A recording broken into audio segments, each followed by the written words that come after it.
Well, talking about kinship today and community, that's kind of what it just seems like that idea has been hitting me on all sides lately, what community means to us, what kinship means to us. There's this kind of funny side of human nature that tends to want to exclude, in groups and out groups, those who are, with us and those who aren't, insiders, outsiders, that kind of thing.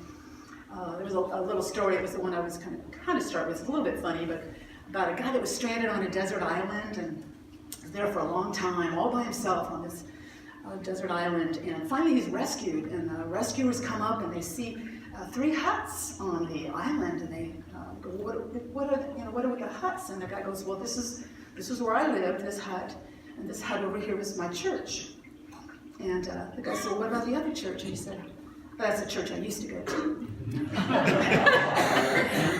It's just a funny little glimpse of human nature in that joke that I kind of get a kick out of. We kind of like the idea of they're not like us or something. The ones we're against somehow or excluded or outside our in-group. And I don't know where it comes from, but I think it's evident even in childhood. Don't you remember that from childhood? Clubs and the emphasis on being inside the club, and there have to be people outside the club for there to be an inside the club, right? It seems to kind of come with a territory. But of course, as we get into culture and in adult life and on a cultural level, it becomes very dangerous, that idea of those we don't want to be a part of our community. We keep outside our circle of compassion or respect or regard. Reminded me of musical chairs. Remember playing musical chairs as a child? What an odd little game that was. We kind of go round and round the music plays, and the chair is removed every time. So somebody's like, ooh, I don't have a chair, I'm not in the circle. It's a mean little game, isn't it? It's kind of progressive. I don't know what is in that, a little glimpse of adult culture and competitiveness, it is what's going to happen to you. In fact, all our spiritual teachings in every tradition, though, down through the ages, have been all about we are one, we are one, we are all in kinship, we are all in this together, and we are to remember that. We are to include all in our circle of compassion and community. Spiritual teachings, Mother Teresa said, the problem with the world, and this was years ago, she said this, the problem with the world is that we've forgotten we belong to one another. We've forgotten we belong to one another. We do. We belong together. We're connected. And it does us harm, injury, to regard others as outside that community, that they don't belong to us, but they are other.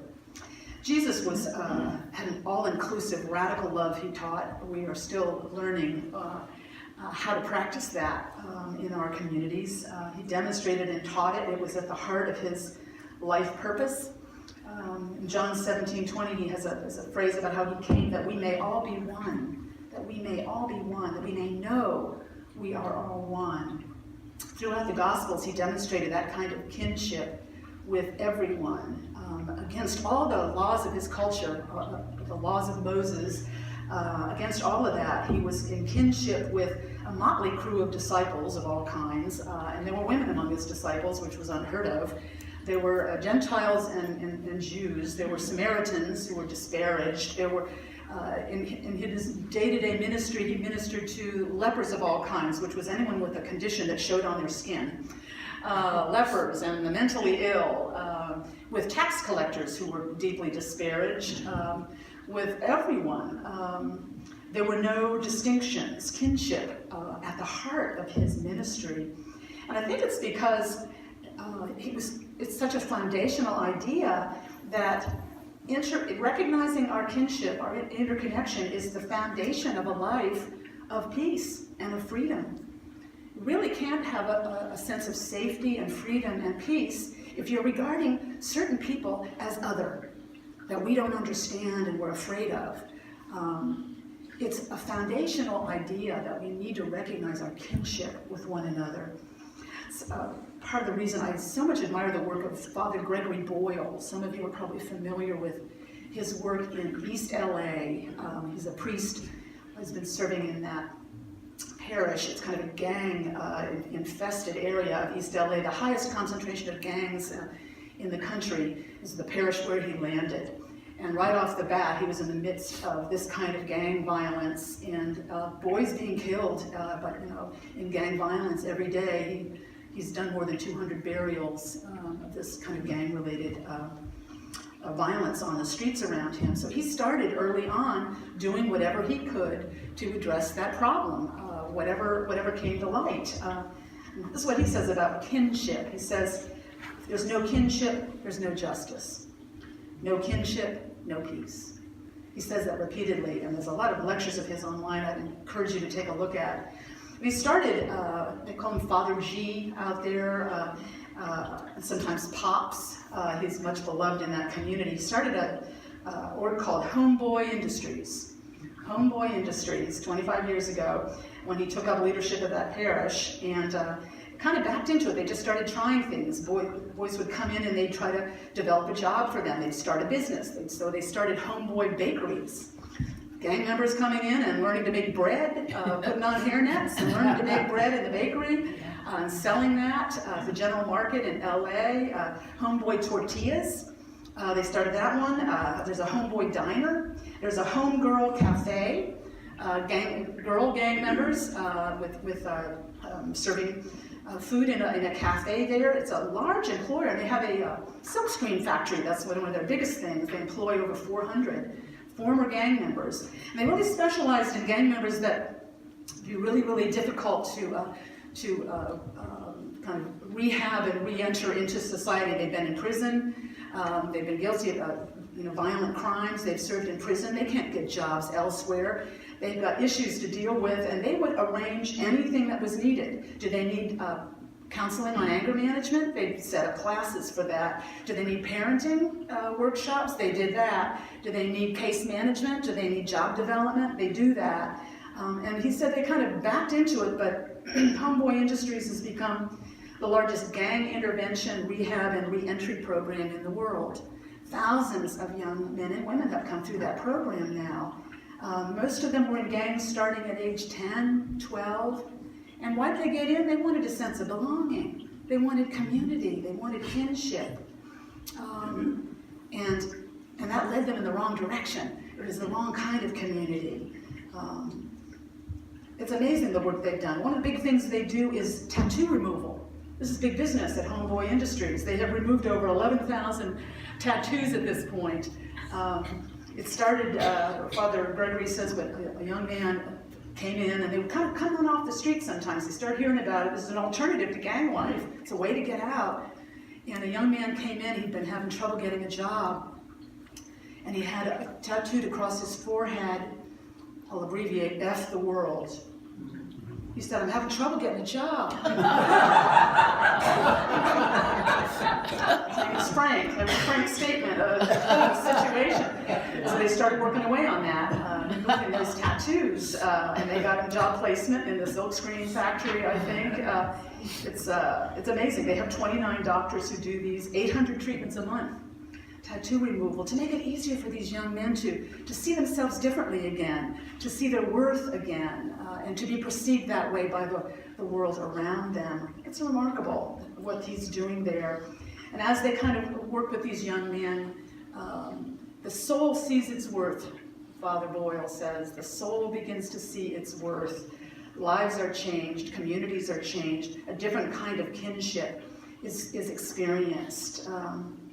It's amazing. One of his lectures, Father Boyle talked about a young man named Bandit. That was his gang name, I guess. Came off the street. Finally, he'd been seeing him on the street for a long time. Finally walked into Father G's office saying, I'm tired of being tired. He said, which is what a lot of the gang members say. And they got him, they walked him over to I think the silkscreen factory and got a job in their warehouse there, just an entry-level, low-level job in the warehouse. 20-some years later, Bandit runs that warehouse, and he owns a house, and he has 2 kids. And Father Boyle loves to tell the story of has a daughter going to college. First time for anyone in his community, any of their relatives, any family members. Their daughter Jessica is going to college, and they ask Father Boyle for a blessing for her. And they do a blessing at the church, everybody crying and holding hands in a circle, and blessing Jessica on her way. And Father Boyle asked her what she's going to major in, and it's forensic psychology. Her dad, of course, had been in prison, and all, like so many of the other gang members there. And the proud father, Bandit, said, "Yes, I'm going to be her first subject." Amazing. And he was proud of himself. Father Boyle said, "I'm proud of the man you've become." He said, "I'm proud of myself." The soul sees its worth. He has in his Homeboy Industries and the activities of it countless stories of this kinship being recognized among people that you'd never believed they were kin, never believed they could be connected.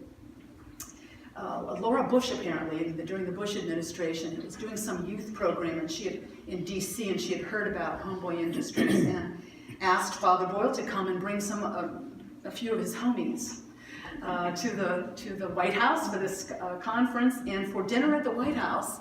And so they got these boys suits, and they'd never been on a plane, brought them across the country. They had dinner at the White House. It just recognizing their worth in a way that had never happened before. On the way home, one of the boys was standing in the aisle for a long time back by the restrooms, talking to one of the flight attendants and kind of giving her a verbal tour of Homeboy Industries, every aspect of it, the bakery, the tortillas, the cafe, and the flight attendant was crying, and Father Boyle said it was just like kinship at 34,000 feet, gang member and flight attendant, people from completely different walks of life, really just like Jesus demonstrated so many hundreds and hundreds of years ago. Father Boyle talked about Diane Keaton coming into the Homegirl Cafe for lunch one day, and one of the attitudinal waitresses that worked there didn't know who Diane Keaton was, of course, but thought she looked familiar. And Diane Keaton said something humble like, "Oh, I have one of those faces, everybody, I look like everybody." And the waitress said, "No, I know, we were locked up together." Kinship, I love that, across any boundaries. There really aren't any barriers that can't be overcome if we get to know each other enough. It's one of Father Boyle's big teachings. He says, human beings can't demonize people they know. Ain't it the truth? Once you know somebody, you find out they're pretty much like me. They've got their challenges, they've got their troubles, they don't want to suffer, they want to enjoy life, they love their families, they're trying to get along as best they can, they've made mistakes, we're all kind of in kinship. So what can we do to kind of stay in that place? Because we forget that. If we don't demonize others, we at least otherize them. It's a phrase I think of sometimes. We think of some people as other, as outside our communities. And that's a dangerous thing. I think Father Boyle's right. We can't ever have freedom and safety, security and peace in our lives or in our communities until we realize we're all in kinship. We're all connected. So how do we do that? How do we work with that idea? I think it comes down to basically work we can do. We cultivate kinship day to day. We outwardly, inwardly even more importantly, but outwardly there are things we can do to make contact with people outside our inner circle. I think there's a lot of people who live in such a way that they never interact or connect with people beyond their family and closest friends. Never are a part of something larger than that, where they have an experience of others with maybe different backgrounds to find out, boy, we're all really the same. We're really all connected. We can seek out communities like that. And I think it's important in this day and age to remember online communities aren't quite the same. Wouldn't you agree? They can give us a taste of a connection with others. They can give us a sense of that's enjoyable, but we remain in isolation if it's all online. It's not the same. It can never take the place of true kinship and true community. So we can cultivate, we can seek opportunities for that, and we can make sure they're inclusive. We can make sure that the communities we're a part of are inclusive ones. Our churches, our study groups, our choirs. The Harmony Project is an excellent, shining example locally of kinship in action of a community that's just like the kind Jesus of Nazareth demonstrated, or Father Boyle is cultivating with his Homeboy Industries. Joe and I were in the choir for a couple of years. Elizabeth, I know Dan is in the choir now. There's something like 500 people in the choir now. There were 200, 250 maybe when we were in it. But there are people in it, like there's the warden from the Ohio Reformatory for Women. She's in it. There's the Franklin County Treasurer. He's always been in it. There are formerly homeless people that are working toward permanent shelter now. There's a blind woman in the choir. There's a rabbi. There's all kinds of people of all racial and economic backgrounds. There are even, when they perform, prisoners from the Ohio Reformatory for Women. It's dazzling. It's dazzling, the array of kinship, of community on display. It really makes it clear there really aren't any barriers or boundaries between them except ones we invent in our minds because we've otherized somebody. And it's really, Father Boyle's right, it's really, you can't demonize somebody once you know them. And once you've had experience of other people beyond your circle, it's not as easy to think of people as other and different. If you've known somebody that was in prison, if you've known somebody that was homeless for a while, if you've known somebody of another racial background, once we've made that kind of connection, it's really hard to kind of begin to continue to think of people as other or different than us. I was just reading a little book on the Amish life. Joe and I happened to be driving in northern Ohio yesterday, and I always love to see some of the Amish buggies and farms as we drive through certain areas. We go north. And it's like, you get a glimpse of that life, and it really is like looking into another culture right there. We're only, half a mile apart or a quarter mile apart, but that's a whole different life right there. And one of the things that's very distinctive about it is the very different sense of community that they enjoy and that they experience, community among the Amish. I read this book lately, Plain and Simple, by Sue Bender, where she describes her experience of being able to live with an Amish family for a while, and what she learned there. And one of the biggest lessons was about community life, which in our day-to-day life is sometimes kind of fractured, and I think a lot of people feel a lack of community connection. We feel isolated a lot, I think. We're lucky to have a church we come to. A lot of people don't have any communities in their life, really. Maybe a little bit through their employment, but not always, because sometimes there's a climate of competitiveness or isolation, cubicles and so on. It's not always that feeling of, we're in this together, there are people who care about me, people got my back. But among the Amish, that's life. That's how life is lived. The author was surprised to learn they didn't carry property insurance and things like that. Their insurance is their kinship. Their insurance is their kinship. If there's a fire, if something catastrophic happens, or in every harvest time, in the gathering in of crops and so on, they're in it together. They make sure everybody in the community has what they need. She talked about, while she was staying with this family, there came up a time where there was a big rain expected all the next day, and the farmers needed help getting the hay gathered up and put in barns.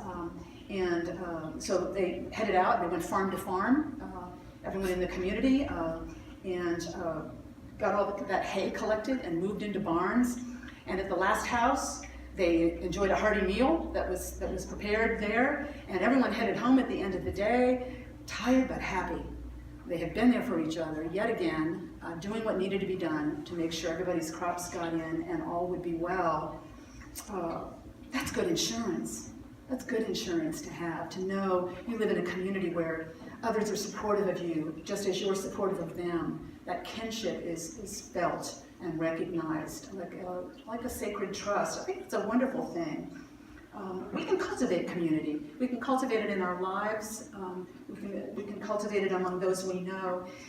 And above all, we can cultivate it in our hearts. And that's really in our minds. We can practice that daily.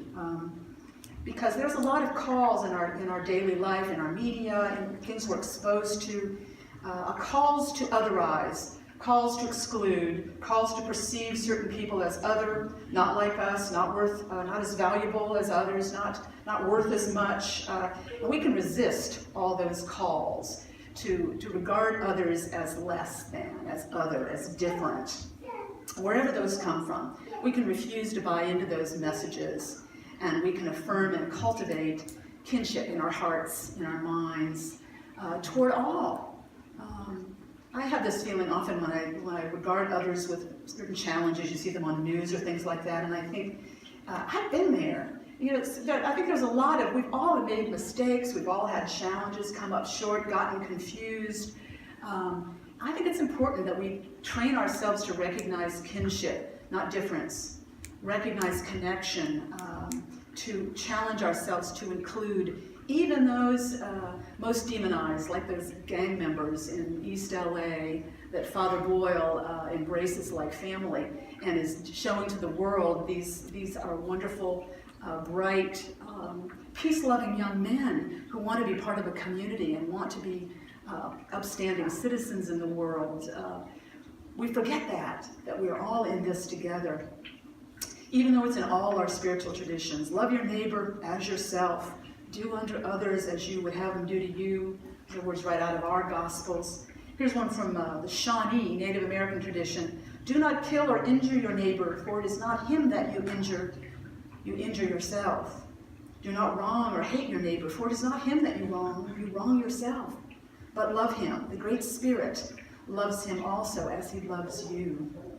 Way back, the Shawnee tradition. All traditions in the world have the so-called golden rule. And yet we keep working with it, don't we? We keep falling a little short. That little ego impulse, the musical chairs impulse, it's in there still. And we have to keep working with it to remember we are all one with God, one with each other. We are one. That's my simple affirmation today. We are one. Would you join me in that? We are one. Let's take that into prayer for a moment and affirm that deeply within. There are no boundaries, no divisions, no real difference. We are one. We are one in God. We are filled and surrounded by the love of God, the wisdom guiding us that comes direct from God, the peace of God. It is in our very nature. It is deep in us. We are God-connected beings, and we are all one. And all is well. And so it is. Amen.